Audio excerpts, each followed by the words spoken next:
What's going on? So we are in downtown Grand Rapids, Michigan. We are staying at the Amway Grand Plaza Hotel, and we're here to drink beer. Now, let me tell you what we're doing today. Let me grab my itinerary here. Today we're visiting Founders Brewing, Cedar Springs Brewing, Brewery Vivant, dinner at Mitten Brewing, and then tomorrow, let's see, Grand Rapids Beer Company, going to New Holland, going to Harmony Hall beer tasting. We're going to City Built Brewing, doing Cresting Brewing, and having dinner at Hopcat. It's gonna be a fun trip. There's a ton of really awesome breweries in Grand Rapids, and I'm really excited to get to see them and get to see what's going on with the beer scene here. The one bummer is every year they have a big beer festival here, right? And it was supposed to be today and tomorrow, and it's moved. It's next week now because it's flooding. There's been epic biblical rains in this part of the country, and now the river is overflowing. It's not ideal, but we're gonna make it work because we're in Grand Rapids. There's something like, I don't know, 60 breweries here. We're gonna have fun. We're gonna drink some beer, and we're gonna see what this city is all about.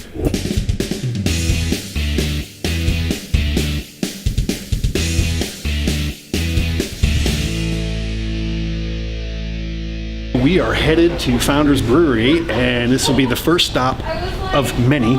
And we're gonna have a lot of good beer and check out the city of Grand Rapids.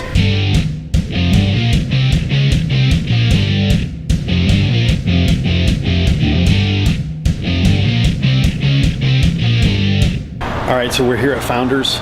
These are the guys that they started the scene, and now there's over 60 breweries in this city now.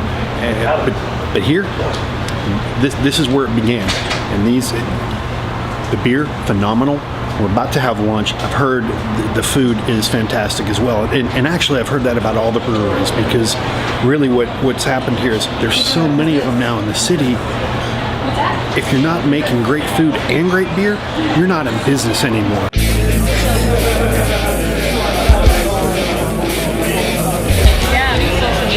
Right, so we're at Founders. We're starting our drink. Now these are the passports. This is the Beer City Crusader passport. This thing's got like every brewery in here, and it tells you what breweries there are in the city. You go by, you get a stamp, and you can get stuff like T-shirts and things like that if you get enough stamps. Really cool way to check out what Grand Rapids has to offer. And right now we're going to try a little bit of All Day IPA. We got some Lemon Drop. We have some Dirty Bastard, and we have a Nitro Breakfast Stout, which, and by the way, the beer cheese is just stupid good. So we ran into one of the founders of Founders, and now we get to go behind the scenes into the brewery.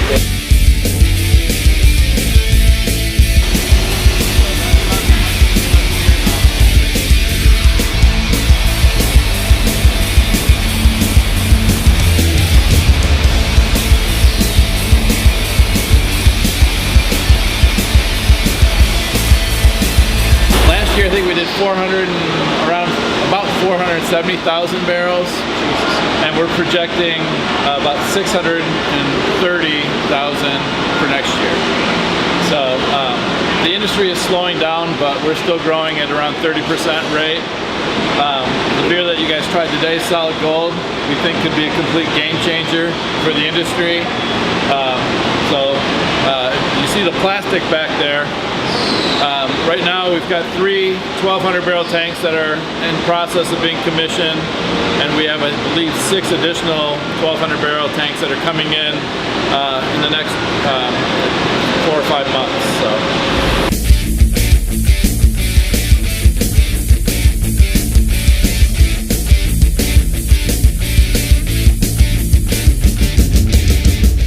So we finished up at Founders, and we're headed now to, where are we going? Cedar Springs? Cedar Springs. Cedar Springs. We're going to Cedar Springs Brewery now. That was my initials.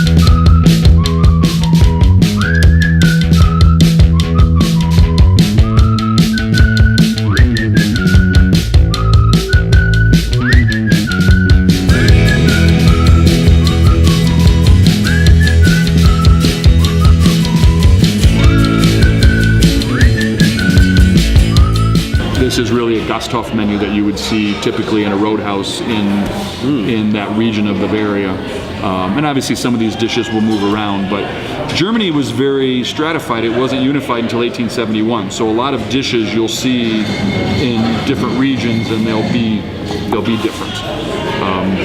So some of these are going to be regional interpretations of what they are. A northern German might order a Jägerschnitzel and it'll be totally different.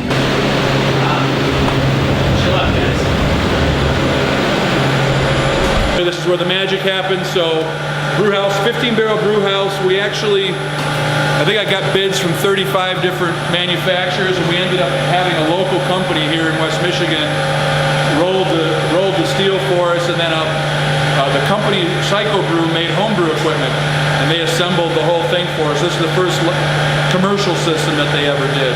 They've done a couple since then, a little smaller, but 15, so we mash into the kettle, steam heat, which is what the noise is here, so we can control the mash, temperature control the mash, so we step mash, and then light a ton, drain out, everything goes to the local farmer, come back kettle. We have space here for a second kettle. This building was built and designed to go back, so as we expand, the wall here goes out, and we'll eventually fill that whole lot, and we'll add the fourth vessel too to get an extra brew in for the day.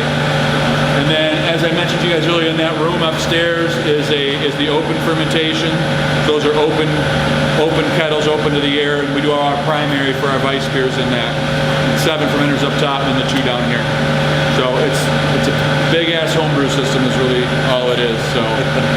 So we're finishing up here at Cedar Springs Brewery. Awesome German food and German style beers, Weissen that you can't really get anywhere else. Next stop is going to be Vivant, and let's see what they're all about. Let's keep this train rolling, right? Come on. All right, so we are now at the next stop of our brewery tour here in Grand Rapids, and this is going to be Brewery Vivant. And this place is more known for a sort of a Belgian French style. At Vivant, and we got our flight. My flight this time, let me see, I'll just read it to you. I got the Farmhand, the Hopfield, Big Red, Hawk, COQ, and Undertaker. Now, what are those things? Farmhand is a French style ale, right? It's going to be 5.5 ABV. Hopfield, 7% ABV. That's going to be an IPA. Let's see, Big Red, where's Big Red on this? Here we go, an American style Red Air, 6% ABV. And then finally, we have the Undertaker. Now the Undertaker is gonna be 6.7% Belgian style dark ale. Sounding good. We're gonna go walk to the brewery right now, so let's see what's happening. So, my name is Bates. I'm the general manager. Been here for 6.5 years out of the 7 and a little over that we've been doing this whole thing. This is a Sprinkman system, so it's all made in Wisconsin. We use Sprinkman because they were local, and Jason, our owner, had worked with him before when he was over in New Holland, and liked the equipment, liked the fact that it's hand done in America, and they did a really good job for us. It used to be milk manufacturing, so they did milk tanks. So to our pump housing there, we've got a little milk sort of holding tank there just to hide the ugly pump and give them a throwback to what they used to do. So this isn't how we always used to look. We started with a couple of 20s and a couple of 40s, and over the course of these 7 years, we've grown incrementally to get what we have now, which is 7 60-barrel fermenters, a couple of 40s, and a cluster of 4 20-barrel fermenters. All still made in Wisconsin by 2 different companies. We've got Sprinkman, and then we got Quality Tank Solutions as well. But they do a fantastic job, and one of the things I love to point out is every single tank, you can tell, is a little bit different. It's not been prefabricated anywhere because slight height differences and the fact that they've done different, they've made it specifically for us because this beam right here is about a fraction of an inch away from these tanks. So they got put in with a a crane and a fork truck and lots more gray hair on our brewers. So we kept everything original on this building. It's about 110 years old. And we didn't do anything as far as new construction on the roof, except for some support beams. We did start with a white covered roof to insulate and help reflect. It wasn't until a couple years ago that we redid the roof and put on solar panels. So all along the steeple on the church side, on the funeral chapel side, and then all along the barrel roll, we total 193 solar panels. So the background with us and that is our co-owner Chris Spalding, Jason's wife, was a sustainability MSU graduate for sustainable business, and so we bring a lot of our sustainable practices into what we do. So buying local tanks, keeping original buildings. It afforded us the opportunity to be the first LEED certified brewery in the United States. So we hold that title and distinction. We also are B Corp certified, so we take care of our employees just as well as we take care of the environment. We use cans and chose to do packaging in cans because of a little bit more recyclability factor and carbon footprint and shipping weight and all those reasons. And then the solar panels just continue to add to that sustainability side of things. So, how long have you been LEED certified? We got certified in 2011, but the process started before we even opened. The Lost that. certification process and the things that you have to do started with us even acquiring the building. So we're, just really cool things that we do as far as that goes. Some other highlights, we try to do as much locally sourced ingredients as possible. So the hop field, that is going to be our new farmhouse style IPA. Uses all Michigan hops in that one. We're trying this year for at least a bag of malt to be Michigan made, grown. Our kitchen inputs are about 60% locally sourced ingredients as well. We have a scratch kitchen with some really high quality trained chefs that do a fantastic job for us. We use places like FarmLink, Vertical Paradise Greens. We'll use S&S Lamb. We use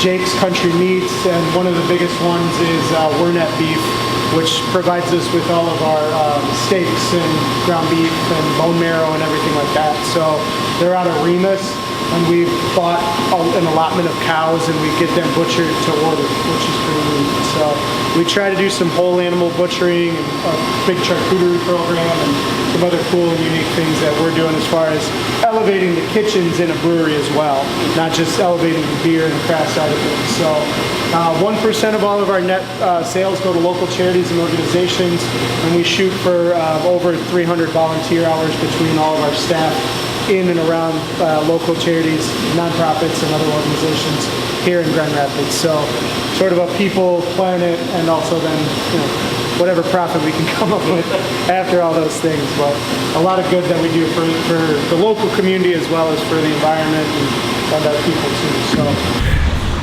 All right, so we just stayed at Brewery Vivant, and I tell you what, not only is the beer good, but the food is phenomenal. I actually had nachos, right? I mean, nothing special, except these nachos were made with a duck meat that takes 2 days to confit. There's like lemon zest and tomatoes and stuff on there, and I know it sounds weird, but I'm telling you, it's one of the best nachos I've ever put in my mouth. I'm really impressed with this city. Grand Rapids has got some fantastic breweries that are pumping out food to match the great beer, and it's cool and it's worth checking out. Yeah, definitely. So right now we're going to go head to our next spot. I don't remember where it is we're going. I'll let you know in a minute, but let's keep this party rolling.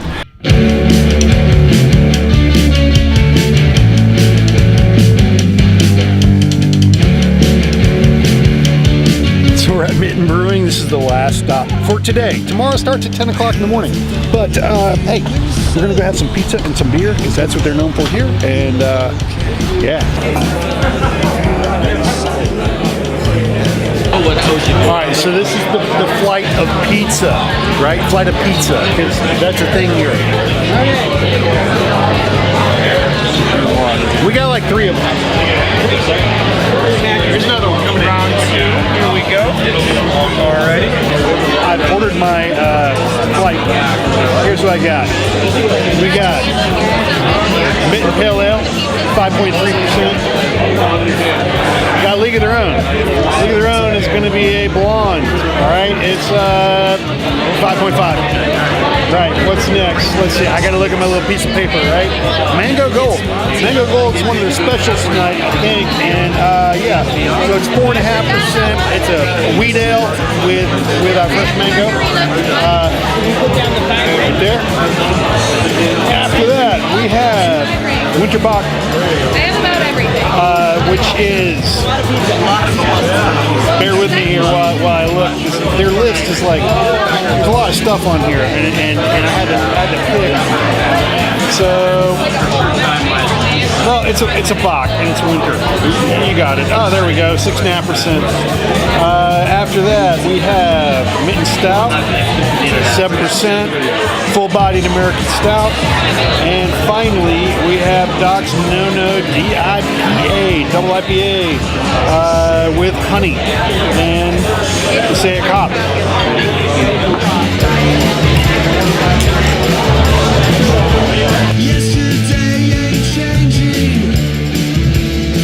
So it's 10 o'clock in the morning, and we are starting our crawl.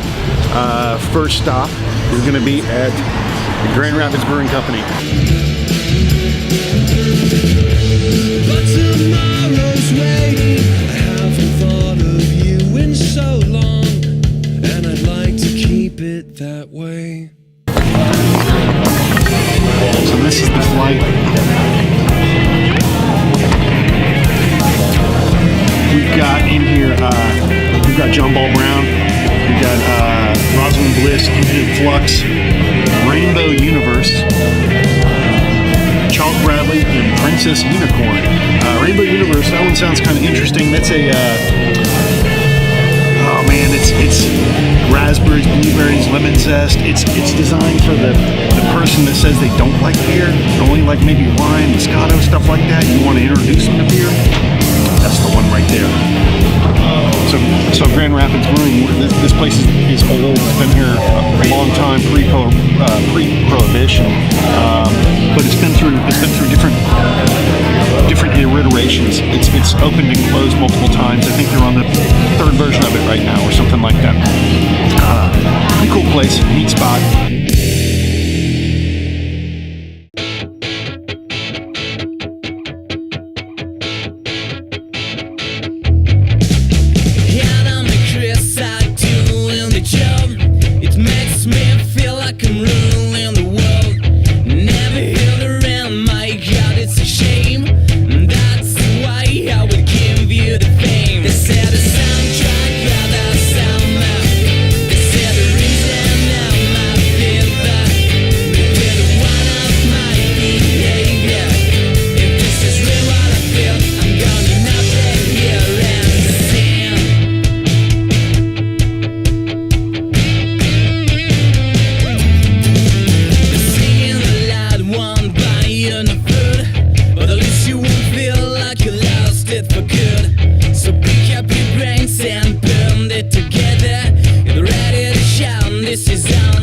Cruston Brewing and Tap Room it's a local brew pub. I mean, like truly local. Like we're in the Cruston neighborhood, and this is, if you live here, this is where you come have beer.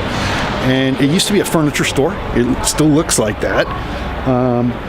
Latin-inspired food and really drinkable beers is kind of what they're going for here.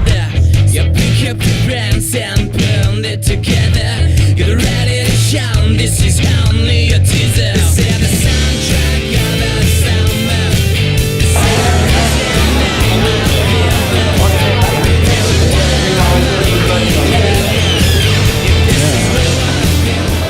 But we have 6,800 square feet total. We have a 3-vessel, 10-barrel system. So So all of our tanks are 10 barrels except our hot liquor tank, which is 20 barrels, which is typical. That'd be double of what your system is. And then our bright tank, which is double. And so we're just kind of set up so that when we do add tanks, we'll add 20s. And then we can double batch into 20 barrels, and then we can ferment it and then brighten it all. And I have this, so this is a pilot batch of a Russian Imperial Stout that was aged on whiskey, in a whiskey barrel. So if you want to, this is legit homebrew.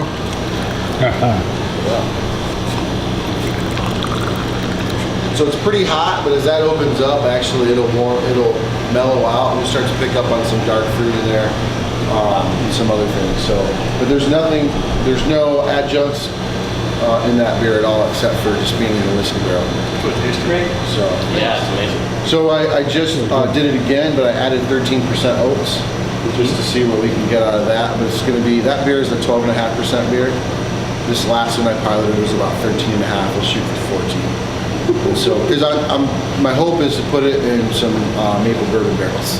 It's not a new idea by any means, but it's tasty. It's a tasty idea, so we want to put our liquid in it just to see how it turns out. So Dave's our chief beer officer. Oh, yes. Okay. And so he's behind it, but he gets a lot of input from probably people he doesn't want to hear from. I mean, so like everyone has an idea. This is actually my partner Dave. Hey, how's it going? Hey, Dave. How you doing, Dave? How are you? James? Chris? Corey.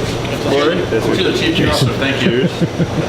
So they were just asking about where the ideas come from, and so I said that for you. But I said you get a lot of input that not all of it is probably necessary. You never know where inspiration. I've got a stout we haven't done here yet, but I've done it at home a few times. It's a coffee lavender stout, and that was from a cheese. It was a cow's milk cheese that they rubbed espresso and lavender on the right, and from Utah. We sold it randomly when I worked at Art the Table, and it turned out to be a really good combination. What's the name of that beer? The Velvet Hammer. What was that again? The Velvet Hammer. It's 10%. That's great. Fun while we're doing it. Yeah, before we opened it, talk about the brewery. You know, people knew I was the brewer and the one making the beer, and they're like, "Oh no, the brewery." And I told them we'd have Puerto Rican food. They're like, "Oh, that's interesting." Like, because you can get so much good. There's so much good beer. It's not hard to find good beer in the city. So they'll give you a try, but they'll come back if they had good food, good service, good atmosphere, Good people. good people. You guys seem like really nice guys. Thank you. It's good. And it's super clean, and super cool, and super new. Like, it's great. We've seen a lot, but certainly we've learned that there is no shortage of great beer and great food in the city. My God, like we've been kind of bowled over by everywhere we've been. I wish we could have eaten like a full meals at everywhere we've been. That's the only like drawback to what we're doing, to see so much in such a short span. We're jamming like 10 breweries in 2 days. Yeah, it's insane. And we're still eating a lot, but I would have loved to try your I would eat besides here would be Vivant, number one. Yeah, their scratch kitchen. We had the duck nachos there, but that was it. We didn't get a full meal. Yeah, Chicago replay is ridiculous. Burger, best burger. Minton's got pretty good pizza. So does Harmony. Easttown has. So what's the vision for City Built right now? And you know, 2 years down the road, 3 years down the road, 4 years down the road. Right. Well, we'll have our tap room looking like this, like 4 or 5 days a week. Oh yeah. Fill our space. Yeah, we'll have probably cans on shelves. Maybe not in Meyer, but depends on Distributing some. Yeah, absolutely. Okay.